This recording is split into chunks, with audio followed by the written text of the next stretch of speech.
Good morning and welcome to the first monthly meeting of the Greenwich Board of Selectmen. Please rise and join us in the Pledge of Allegiance. I pledge allegiance to the flag of the United States of America and to the republic for which it stands, one nation, under God, indivisible, with liberty and justice for all.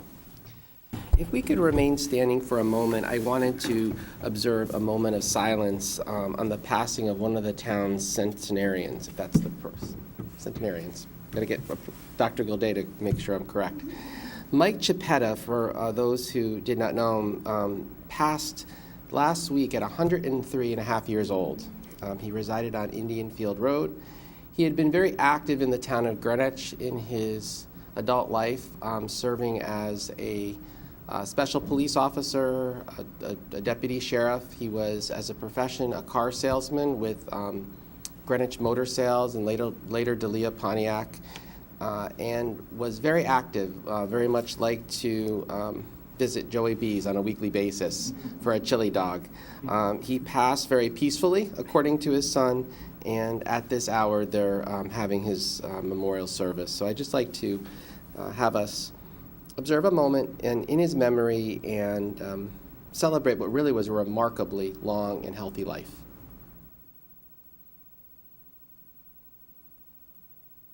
Thank you. There are copies of the meeting's agenda on the table as you come in, as well as a set of the materials that we will be reviewing for consideration of approval.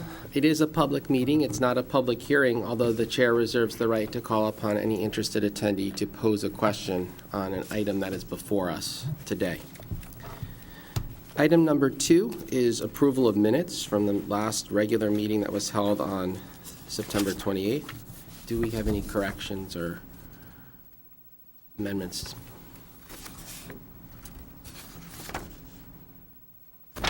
Is there a motion to approve those minutes? Okay. Second. Okay, without objection. Okay. Item number 3, updates. Let's quickly go through these. On a personal note, we officially celebrated the retirement of our esteemed colleague and gatekeeper of the Selectman's Office, Paula Belmont. 70 coworkers and former colleagues, including 4 former selectmen and first selectman friends and relatives, feted Paula at a gathering, and of course we wish her continued enjoyment of her retirement. We do see her 15 hours a week here, but it was a nice evening to really have a retrospective on 37-year career with the town. On October 2nd, we kicked off the YWCA's Domestic Violence Awareness Month with a flag raising and the display of the Purple Purse. I was joined by Police Chief Jim Heavey in supporting the work that the YW's Domestic Violence team does. Last evening there was a vigil over at the YW, and again Chief Heavey was in attendance and spoke. Certainly a very serious concern, one that the town has stepped up to support with funds to aid in the education programs that are conducted by the YW in our schools. On October 3rd, I had the pleasure of speaking with the Webelos Cub Scouts from Glenville Pac 35 at the American Legion Hall. This young group of about 20 boys were very well versed in their civics and understanding the role that the various levels of government play. And they had many questions about attributes of leadership and on some local issues, and one, how they could themselves contribute to the betterment of the community. And I want to thank our Assistant Town Attorney, Amina Ahmad, for inviting me to speak with them. It was my alma mater, Cub Scout pack. October 5th, we kicked off flag raising for Breast Cancer Awareness Month. We all know the impacts that this insidious form of cancer takes on both women and men and their families. We will continue to have the flag flown here to bring awareness in the community of the issue, and also to celebrate the work that the Breast Cancer Alliance does in raising funds and providing it to researchers to help continue the efforts for a cure. We also, on Sunday, October 8th, were pleased to celebrate our volunteer firefighters. We arrived here at 9 a.m., Mr. Toner and I, to well over 20 firefighters, volunteers. Chief Hebe, former volunteer chief, was in attendance, and we recognized them with the proclamation for their volunteer, selfless efforts throughout the year, 365 days, all hours of the night. On the 9th, we were back at the flagpole for a gathering to celebrate Columbus Day. This year, the St. Lawrence Society of Cos Cob honored Renato Berzola of Riverside, and there was a dinner that evening with many of his family and friends celebrating his contributions to Greenwich, notably his service as a deacon at the St. Catherine of Siena Parish. On Tuesday, October 10th, the First Selectmen's Diversity Advisory Committee held its monthly meeting. The group is beginning to formulate programming over the next year. One of the programs that it supports is an essay writing contest, which takes place in the spring, that involves all the various public and private schools, high school level, on the subject of diversity and expressions of what it means. The question this year is still being formulated, but it will tie in symbolically the Statue of Liberty and the welcoming of immigrants to America and how that has evolved over the course of 200 years. So we thank the group for that. We are going to be having a program on the subject of immigration in November.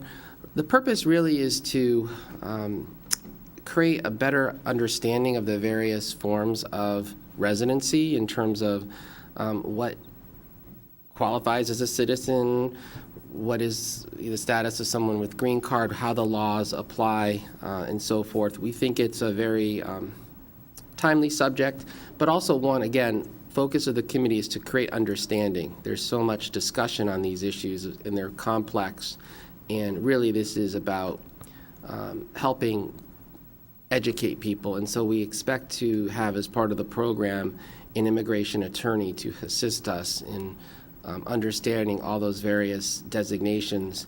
And we will have a representative from the Greenwich Police Department to provide understanding on how they apply the law in Connecticut, and that there are no efforts to unilaterally ID people that are citizens, but rather apply the law in Connecticut as it should to everyone, irregardless. And then third, there's going to be a program sometime in the spring that Bobby Walker, who's been named the vice chairman of the committee, for those who don't know Bob, he's the executive director of the Boys and Girls Club, on a similar subject of recognizing the broad diversity in the town and engaging the young people to really drive the messaging. And so there's some thoughts about engaging our youth commission with this effort, along with members of the committee in all the organizations. The committee has representation from all those agencies that deal with young and diverse populations, so YW, YM, Community Centers, Inc., Boys and Girls Club, and CCI. So we thank them. And Dr. Barry, thank you. You're a member of the committee as well. Yesterday, we had a meeting of our Economic Advisory Committee. We heard updates on the status of the marketing initiative. We were fortunate to be at Greenwich High School about a month ago to take photographs to celebrate the wonderful resource we know as GHS. And the team that's been assigned from the Lou Hammond Group over the last month has been going out and interviewing various residences, businesses, to understand the wonderful resources, the wonderful people within the community. And again, I applaud Robin Kinsell and Sabine Schoenberg for their volunteer leadership in getting Experience Greenwich off the ground. That is what it's referred to. If you're looking for following this, the brand that it's going to be issued under is Experience Greenwich. That is for whom people have made contributions, and I believe they have ascertained upwards of about $90,000 in actual contributions to this from various businesses and some individuals. Tonight, we are delighted to be participating in what will be the third annual David N. Tice Award. It's at Tamarack Country Club. This is sponsored by the Glenville Volunteer Fire Company, and it is in the late Selectman Dave Tice's name for outstanding service to the community. This year, the honorees are State Senator Scott France and his wife, Allison Icy France, and we look forward to joining this evening to celebrate their contributions to the community in various facets, not only public service, political, but on a number of nonprofit boards that provide tremendous services to young people and those dealing with challenges of substance abuse. So we look forward to a wonderful evening tonight celebrating them. Today, after this meeting at 2 o'clock, I will be participating in a conference call. The conference call is on the subject of the Northeast Corridor, or NEC Future project, which is specific to the rail corridor from Washington, D.C. all the way to Boston. There has been a growing concern about the proposed bypass that's in the plan that's been disseminated, which would divert rail passenger traffic on a new line coming out of New Rochelle and winding through Green Farms that puts in its path many of our cultural and historical resources. We have been meeting with federal officials to further understand how we can address this. The genesis for this initial study came from the State Commissioner of Transportation, Jim Redeker, and in its intent, it was very pure to improve the quality and the efficiency of rail passenger ridership from Washington to Boston. But in its evolution, it has centered on several areas in the state that are of tremendous ecological and environmental sensitivity. Most notably was the area up in eastern Connecticut around Old Lyme, where it was going through very pristine, undisturbed, environmentally sensitive areas through efforts of the folks up there. I think notably former First Lady of Connecticut, Claudia Weicker, they were able to remove that particular design proposal from the record of decision. We have not had that opportunity yet, and we're going to be working toward that. Senator Blumenthal hosted a meeting on August 15th with the chief elected officials, Commissioner Redeker and Stanford. And as we speak, another meeting's being held for which we sent our senior management analyst, Blaise Leviton, to not only take back information from the meeting, but to affirm our position in opposition to the bypass. Simply stated, it would desecrate the Bush Holly campus on Strickland Road as it is presently proposed, and along with that, tremendously impact some of our wonderfully older neighborhoods. So stay tuned. We're meeting on this conference call, Attorney Fox and I, to gain assistance from the National Trust for Historic Preservation in effectively lobbying the federal government to address this particular element of the proposal. In conclusion, I would say no one is disputing the necessity for improvements to the rail line. We all want to see it, but we don't want to do so at the detriment of cultural and historic resources, and with not an appreciable improvement in the overall reduction in time of travel. And that's really what was discussed on August 15th, that there is de minimis improvement in time, yet considerable destruction to achieve small outcome. So stay tuned, more to come. And then finally, something we can never do without, which is water. We are monitoring the water situation very carefully. Denise Savageau, our conservation director, advised me last night that we are approaching levels that were similar to last year. Despite 2-day-a-week irrigation, we have not had historically equal levels of rain over the past month, and we're going to need to consider perhaps invoking our restrictions over the next few weeks.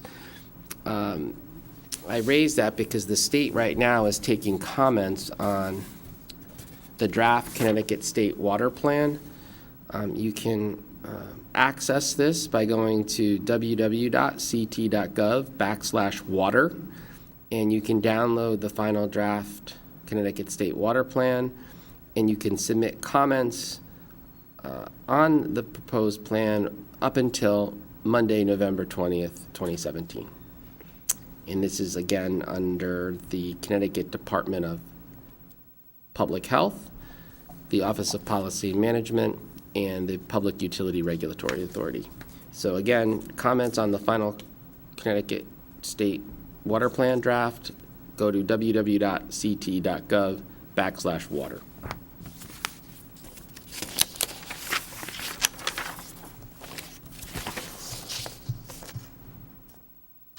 We left out one thing.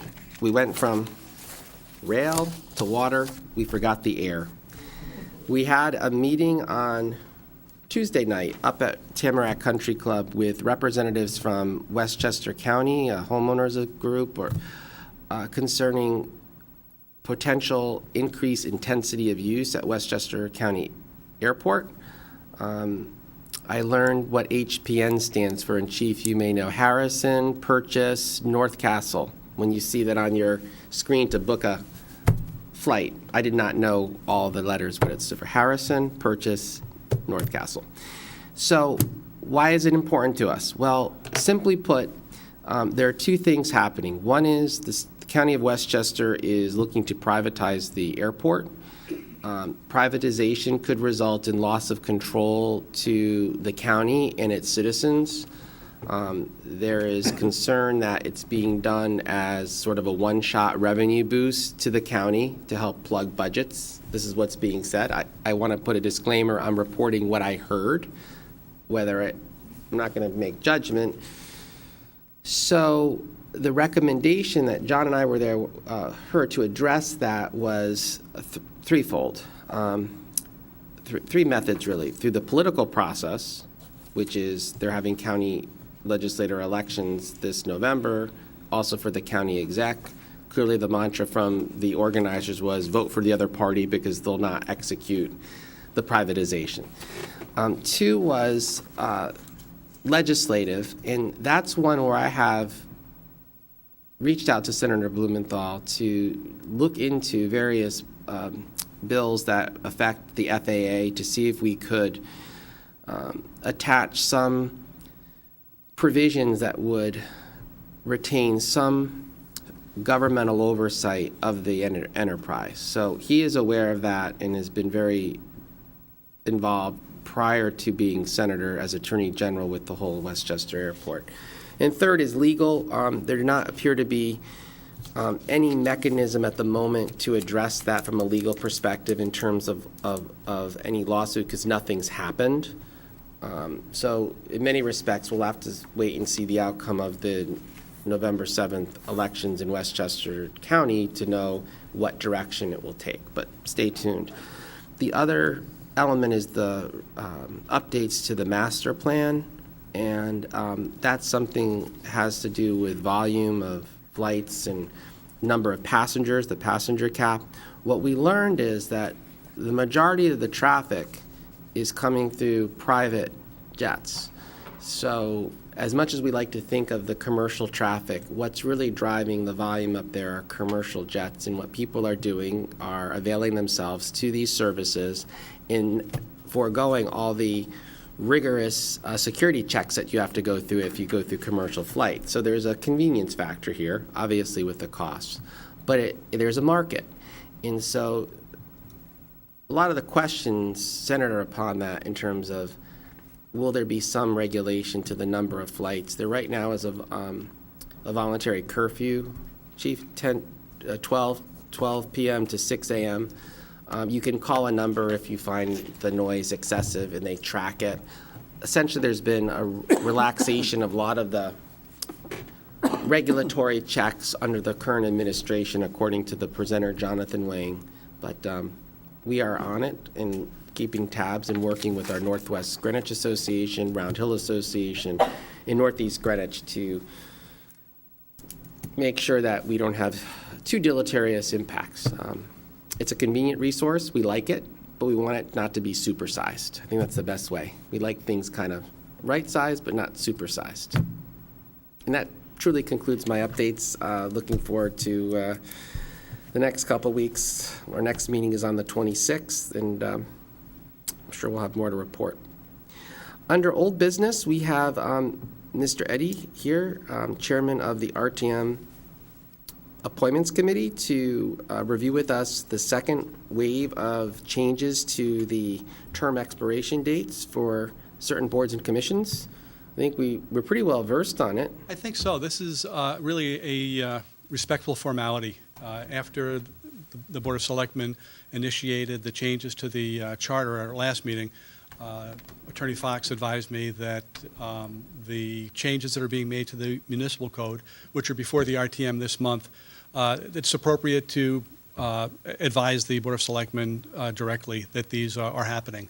So these are to the Committee on Aging, the Alarms Appeal Board, the Board of Ethics, the Historic District Commission, and the Inland Wetlands and Watercourses Agency.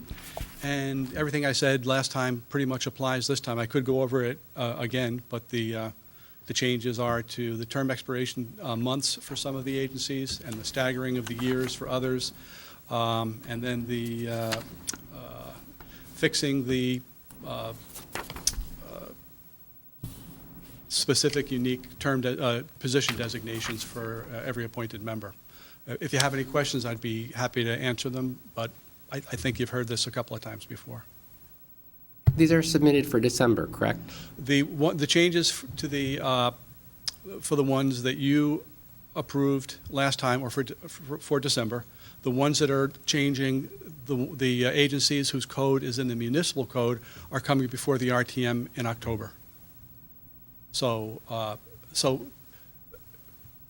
there are a set that are located in the charter, and they require the approval of the Board of Selectmen before going forward, and they'll require the approval of the Board of Selectmen should the RTM make any amendments to them during the approval process.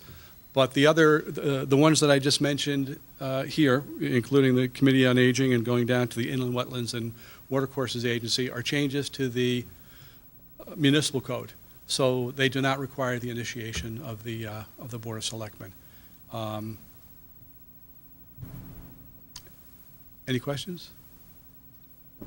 No? Okay. No questions, just thank you for all the work, John. And thank you again. Yeah.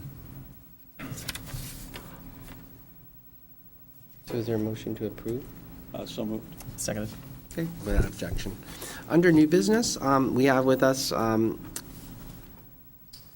to say an old friend. I mean, he's a longtime resident, Richard Fulton from the Old Greenwich Merchants Association. And believe it or not, we're already at that point where we're talking about the holidays, and he's here again to represent the business owners for approval of some road closures for the First Light Festival on Saturday, December 2nd on Sound Beach Avenue in Old Greenwich from 5 to 8 p.m. Is when the closure takes place. They've gotten sign-off from the police department as well as Parks and Rec, and once again we'll have horse-drawn carriage rides, carolers, in-store magic shows, face paintings, and plenty of holiday cheer. For those of you who have not experienced this, I would encourage you to do so. It's really a Norman Rockwellian experience right here in your hometown of Greenwich. There is some construction taking place in and around Old Greenwich. To say a little bit is an understatement, but we certainly hope and expect that as it progresses and winds down, there'll be reduction in impact.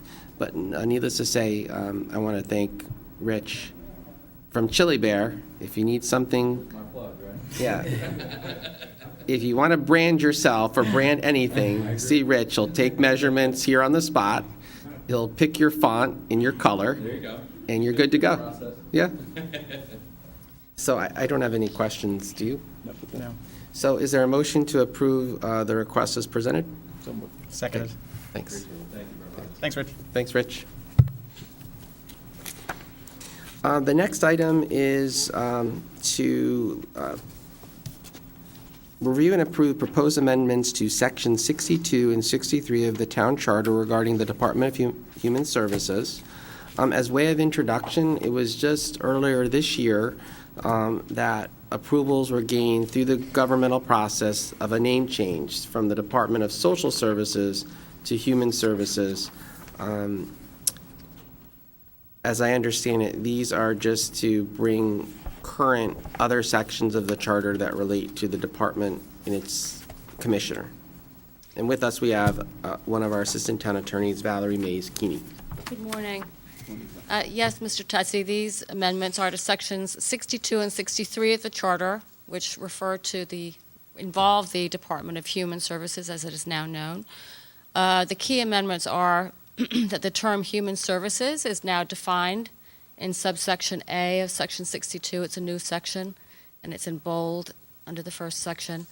The other key amendments are updating language, which is in subsection A of section 63, taking out old language and making it more updated and correct, and otherwise giving the Board of Human Services the authority to also appoint an acting commissioner as opposed to simply a deputy commissioner in the absence or disability of a commissioner. And those are really the kind of non-controversial type of amendments that we have, and Dr. Barry was able to define the term human services quite nicely. And the process, as you indicate, for RTM approval requires this board to initiate those amendments. This item will go on to the RTM for December? Yes, it will. Okay, and so upon approval, will it be submitted by legal to the clerk? Yes. Okay. Are there any questions? No. Okay, is there a motion to approve the proposed amendments to Article 5, Section 62 and 63, Human Services of the Charter? So second. Moved and seconded, without objection. Thank you. Thank you. Thanks, Doc. Okay, the next item before us is a request for municipal improvement for installation of temporary field lighting at Central Middle School, and this was brought to us through the Greenwich Board of Education. The description of the project reads as follows. The Greenwich Public School District is seeking temporary lighting on one Central Middle School field for use by Greenwich High School athletic teams for late fall and early spring practices. The implementation of later start and dismissal times at GHS this year has resulted in later practices. In later athletic practice schedule. Having an additional field with lights will allow the Greenwich Athletic Department to continue to hold safe athletic practices without having to reduce practice times due to the waning daylight. The temporary lighting system will be composed of 6 portable 4,000, I'm assuming that's watt, 4,000 W light towers. Each tower is self-contained with an 8 kilowatt diesel generator that will provide power to 4 1,250 watt metal halide fixtures that are mounted 30 feet telescoping masts. Each fixture has an output of 150,000 lumens per lamp or 6,000 per pole. Noise levels that may be associated with generator are listed at 65 dBA per diesel-powered lighting tower unit. Battery-based lighting systems would not provide sufficient lighting. We've been given extensive description of their usage and layout.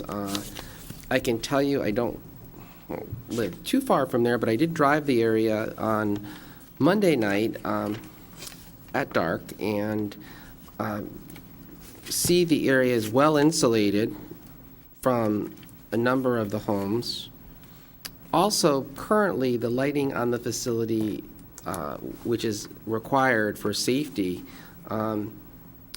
is most likely brighter than what is proposed. Particularly, we all know this facility so well because we've been going there for years for RTM meetings, and so we're familiar with the night lighting. We have with us the full team of the Greenwich Board of Education, our superintendent, Dr. Jill Gilday. If anyone on the board has questions, feel free to answer. I'll just say, personally, I thought about this, and it's fairly straightforward. One, it is for a temporary request, but two, if we remove seasonal dichotomy of less daylight, kids already are playing to 7 o'clock. The only distinction we have is the lack of the light, and this will provide it. So I see this as a very reasonable request and one that I'm going to wholeheartedly support. I just have one question. You mailed notification to all of the neighbors. Did anybody respond? We have one letter just saying that we're concerned about traffic, Okay. and it's a very small number of kids that would be on the field, and it would be parent pickup. Okay. So for Don, who is filming this, and again, we could hold up the photo so you could see the field and the locations of the lights. Don, I know you're in the control room, but if you can see that. Which one? This one? Oh, okay. And then here's what the temporary light looks like. In fact, a good example of use of something like this, and the ones we may use may exceed this, Chief Phoebe would know, are what's used out at Greenwich Point for the fireworks, which are the same. Let's see. And it provides the specifications. So, yep. Yeah, no, just in regards to John's question too, by us advancing this project, it just allows us to advance this to the land use approval system, which will then provide another layer of public input.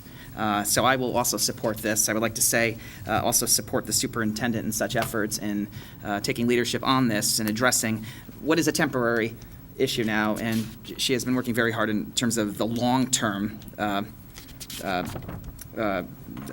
solution. So yes, I'll be also supporting this. Great, thank you. Is there any questions or comments? And as Selectman Marzullo said, I mean, it does advances to P&Z, and P&Z gets into all of the various conditions that they put on any municipal improvement, so that's well within their purview. But for us, the concept is what we look at and how it impacts the overall town, and I think this is a very constructive and positive step. So is there a motion to approve and refer the requested municipal improvement application for temporary lighting at Central Middle School to the Greenwich Planning and Zoning Commission? So moved. Second. Without objection. Thank you. Thank you. And thank you for your team, Dr. Gilday. I know Mr. Stacy, again, for public, you can introduce your new team if you want to, just so they're on the record, people will have a chance to. I'm always happy to celebrate this team. Thank you. So we have with us Lori O'Donnell, who is our new Chief Operating Officer. That is the title of the role that handles all of the financial and operational oversight of the district. And she's joined us as of August 21st with a lot of great experience, excellent in finance. I think town, you will really enjoy her presentation style. And also, I mean, she was looking at my budget to the $100 already, trying to save $100 on postage. And I said, wow. I mean, that's incredible. So she's just great. She's jumped right in.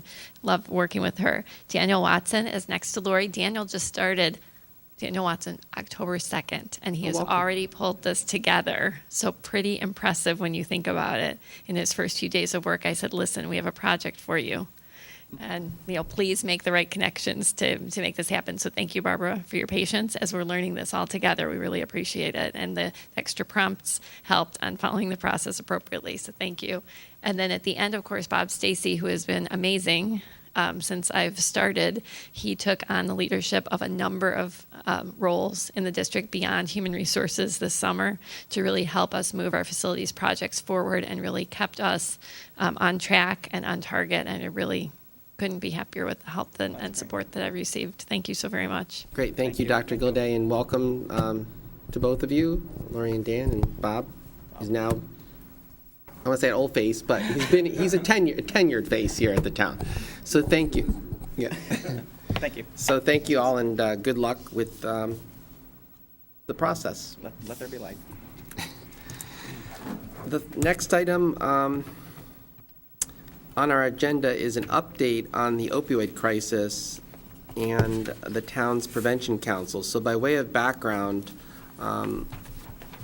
late 2015, 2016, I undertook an initiative with Liberation Programs to do a survey concerning the use of opioids in our community, with one of the objectives of dispelling some of the stigmas associated with this and to bring the subject into the light so we can support those who have become addicted and determine how best to save lives, simply put. That initiative gave way to the establishment of the Prevention Council, which is led by Dr. Barry and Chief Heavey in concert with our public schools. And I thought it was timely, given we're seeing more and more discussions about this in terms of taking action with pharmaceutical companies and so forth, to just get an update on what's taking place locally. So thank you. Okay, thank you. I also just want to thank you for the support that we're getting for this initiative. We completed a study with Liberation Program. Actually, it was 1 year ago today when we submitted the report having to do with a baseline review of opiate use and abuse within Greenwich. What we found within our study was that there is overall widespread abundance of opioids within the community. But there's also a lack of understanding of what the risk factors involving the use of opioids. I think what we're trying to get across through the Prevention Council, Chief Heavey and I are co-chairing, is to develop more effective prevention strategies. So one of which is to educate the public on what opioids are, which are synthetic heroin. These are very powerful medications that are very highly addictive. And I think a lot of the public aren't aware of that. And we have a lot of work to do with prescribers because of the abundance of the opioids being prescribed throughout the community without providing any kind of instruction or education to people who are being prescribed opioids. So we have a lot of work to do. We appreciate the efforts of Ingrid Gillespie, who's the director of Communities for Action, which is a regional substance abuse prevention agency that worked to reform the Greenwich Prevention Council, which had become inactive. Chief Heavey and I are working with Ingrid and also with Deb Katz from Kids in Crisis.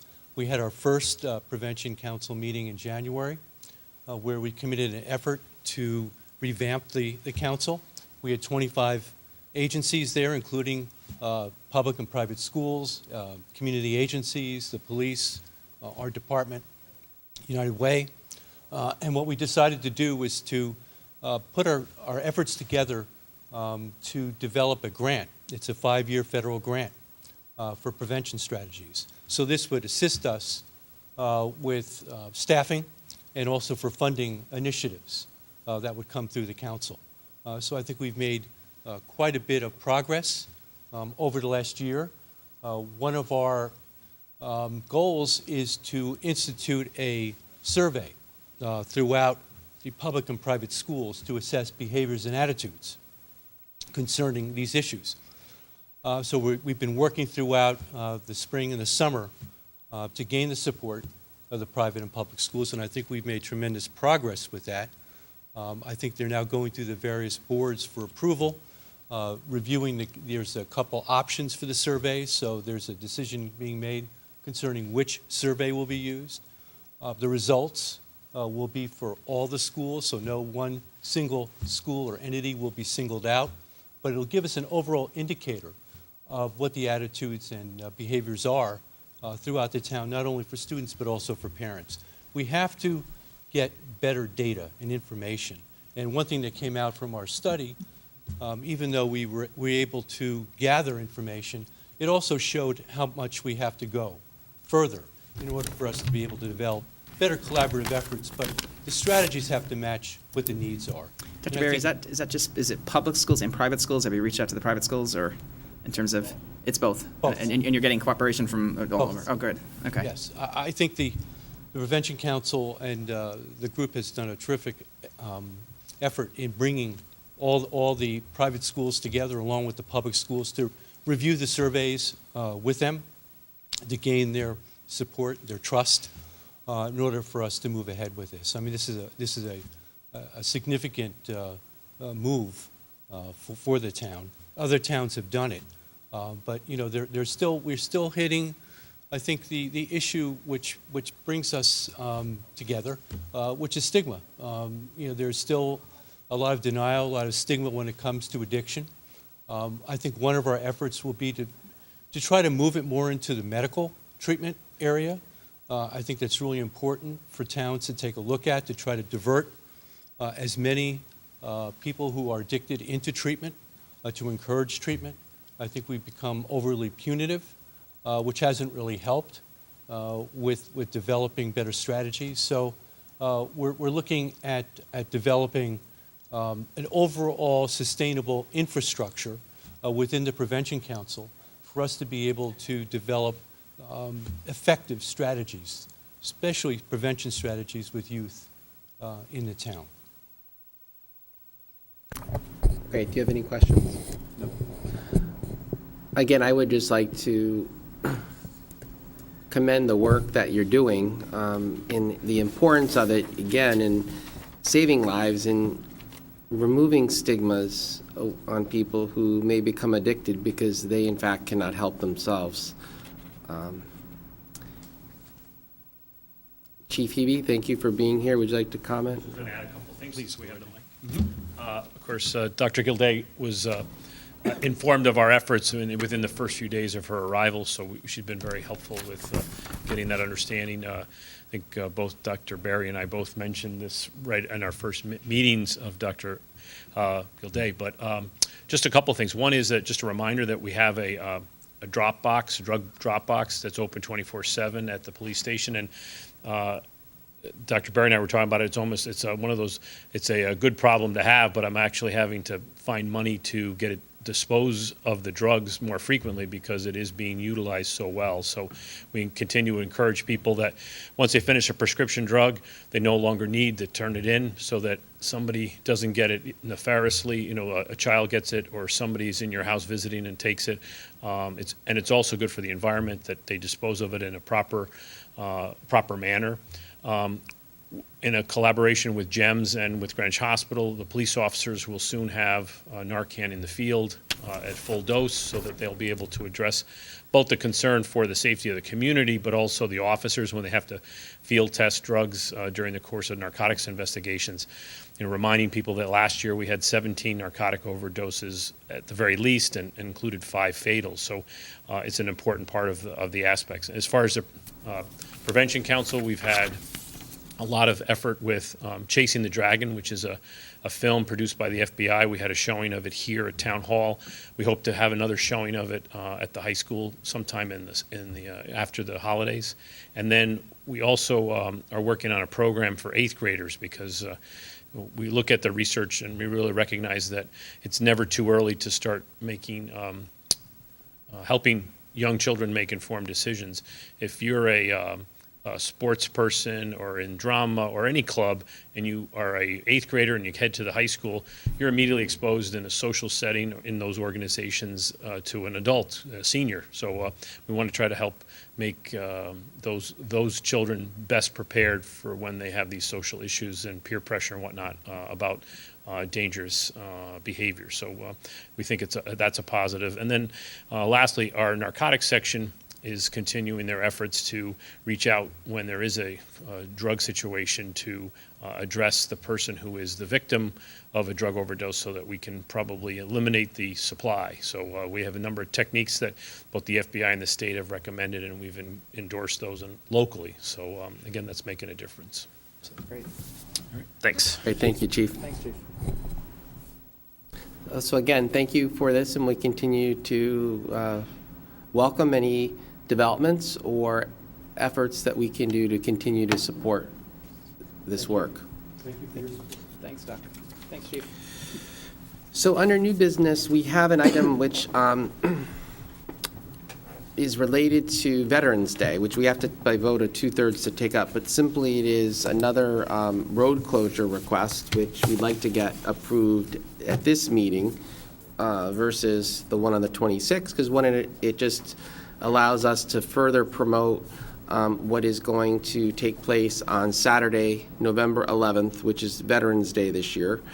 So if I can, since it's not under our agenda under new business, but we have to vote to take it up, is have a motion to take up the item of temporary road closure, Veterans Day, November 11th. Need a motion to take it up? Okay, so moved. Second. Okay, without objection. So the item before us, Chief Heavey, who is part of the Veterans Council that I formed to bring together all the various veteran groups within the town of Greenwich. Notably, American Legion Post 29 has taken a primary lead to continue what has been a longstanding tradition to have a ceremony on 11/11 at 11 in recognition of all of our veterans. Over the last several years, there's been a walk that has been organized in conjunction with the American Legion through the Community Covenant of Care. This year, we've learned that they'd like to transition that particular initiative over to American Legion in the town, so to speak. So Chief, if you could give you a little bit more of the details, but we want to get a jump start on publicizing this so the community can come out and support the vets. Right. So one of the aspects of the community, the Veterans Council, is that various veteran organizations will rotate leadership in that organization. So this year, American Legion's taking the lead in this particular aspect. So we'll still do the walk, and our request will be that we have a temporary partial closing of Amadrone Crossway at Greenwich Avenue at about 10 o'clock, so that we can have the walk down Greenwich Avenue. Greenwich Avenue is a Saturday that day, but we'll have sufficient police coverage to provide safety of the pedestrians walking. And then we'll have a brief temporary partial closing of Greenwich Avenue between Bruce Place and Havermeyer to facilitate the ceremony at the Veterans Monument opposite the Senior Center. As many people know, it had been at the World War I monument, sort of like everything's in part of history. The 11th day of the 11th month, the 11th hour, was the actual armistice for World War I. The World War I monument is now, although it's still on town property, it's adjacent to Restoration Hardware, and with the large group, it doesn't facilitate the gathering there. Also, the American Legion will recognize the outstanding Young Citizens Awards and also recognize those who participated in Boys State and Girls State. So it'll be a brief ceremony at 11 o'clock, and then we'll reopen the road. And again, the police department endorses it, and we don't think there'll be any issue. It's come to practice. And again, the council's intent is to have it grow to be a larger thing. We hope to have more youth involved because it's actually a Saturday, so there's no school. Great. Any questions? That's great.